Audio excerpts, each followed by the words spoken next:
Good morning everyone. આજે આપણે FIBA main ઇંગ્લિશમાં પેપર નંબર 1 ભણીશું. પેપર નંબર 1 ટોપિક છે a work of art by Anton Chekhov. Anton ચેખોવનો જન્મ 29 જાન્યુઆરી 1860માં રશિયામાં થયો હતો અને તેમનું મૃત્યુ 15 જુલાઈ 1904 44 વર્ષની ઉંમરે તેમનું મૃત્યુ થયું હતું. હવે આને લાઇન ટુ લાઇન ભણીએ. Anton Chekhov is a Russian writer.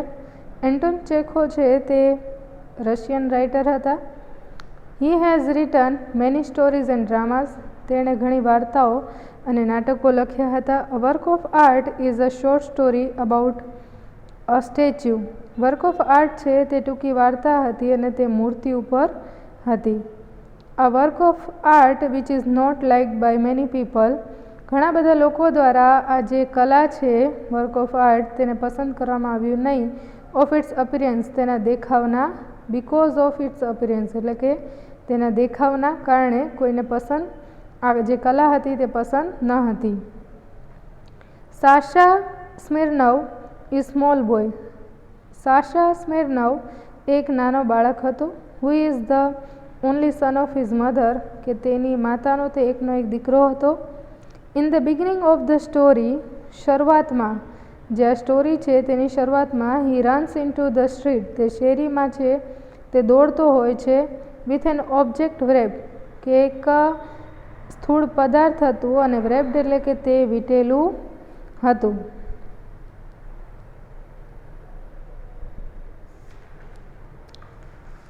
રેપ્ડ in a newspaper એટલે કે તે છાપામાં વીટેલું હતું. He goes to doctor Koshelkov. Koshelkov પાસે જાય છે and gifts him the statue. તેને ગિફ્ટમાં મૂર્તિ આપે છે. ફોર સેવિંગ હિઝ લાઈફ કારણ કે તેણે તેની લાઈફ છે તેને બચાવી હતી. Doctor does not want to accept. Doctor છે તે સ્વીકારતા નથી સ્વીકારવા ઈચ્છતા નથી. ઇટ સેઝ ધેટ તે કહે છે કે ઇટ ઇઝ હિઝ ડ્યુટી તે તેની ફરજ હતી. ટુ ટ્રીટ પેશન્ટ કે તે પેશન્ટની સારવાર કરે તે તેની ફરજ હતી. But Sasha force him to accept the candelabrum. Sasha છે તેને ફોર્સ કરે છે કે તે આજે કાંડેલબ્રમ એટલે કે મીણબત્તી જે છે મીણની બનેલી જે હતી આ મૂર્તિ તેને છે તે સ્વીકારે. The statue is made of bronze. Bronze એટલે કે તાંબાની. આ સ્ટેચ્યુ છે તાંબાની પણ બનેલી હતી. It has a couple of girls એટલે કે તે એક છોકરીઓનું એક જોડી હતી. ડ્રેસ લાઇક ઇવ કે એક પરી જેવી હતી. The doctor admire the statue but refuse two accept it. Doctor છે તે સ્ટેચ્યુના વખાણ કરે છે પરંતુ તે તેને સ્વીકારવાની ના પાડી દે છે. He feels that the statue is not meant for public display. તે એવો અનુભવ થતા કે સ્ટેચ્યુ છે તે પબ્લિકને ડિસ્પ્લેમાં મુકાય પબ્લિક જોઈ શકે તેવી ટાઈપનું આ સ્ટેચ્યુ છે તે નથી. Sasha does not listen to him. Sasha તેને સાંભળતો નથી. And finally doctor has to accept the gift. છેવટે ડૉક્ટરને છે ગિફ્ટને એક્સેપ્ટ કરવી પડી. Sasha happily leaves advising the doctor to see the statue as a work of art. Sasha છે ખુશી ખુશી છે તે તેની સલાહ લઈ ડૉક્ટરની અને તે જતો રહે છે. ટુ સી જુએ છે ધ સ્ટેચ્યુને જુએ છે as a work of art એટલે કે એનું જે આર્ટ હતું તેને. And not as a piece of obscenity એટલે કે તે એક અશ્લીલતાનો ટુકડો છે તે જોતો નથી. Doctor decides to gift the statue to his lawyer friend. Doctor છે તે નક્કી કરે છે કે તેનો એક મિત્ર વકીલ મિત્ર છે યુખો તેને છે તે આપી દેશે. થિંકિંગ તે વિચારે છે that he will surely like it તેને આ ખૂબ જ ગમશે. He feels that Yukho will keep it તે એવું અનુભવે છે કે યુખો તેને રાખી લેશે. બિકોઝ હી ઇઝ બેચલર કારણ કે તે કુંવારો છે તેથી તે આ સ્ટેચ્યુને રાખી લેશે. But Yukho says that his mother Yukho કહે છે કે તેની માતા ક્લાયન્ટ કમ ધેર એટલે કે ક્લાયન્ટ્સ પણ ત્યાં આવતા હોય છે. એન્ડ સો રિજેક્ટ્સ તેથી તે ના પાડે છે. But the doctor leaves the work of art and goes અવે પરંતુ વર્ક ઓફ જે આર્ટ જે હતું જે મૂર્તિ હતી તેને ત્યાં મૂકી અને તે જતો રહે છે. Now the lawyer wants to get rid of the statue. Get rid એટલે કે છુટકારો મેળવો. હવે લોયર પણ ઈચ્છે છે કે આ સ્ટેચ્યુ એટલે કે આ મૂર્તિ છે તેનાથી છુટકારો મળે.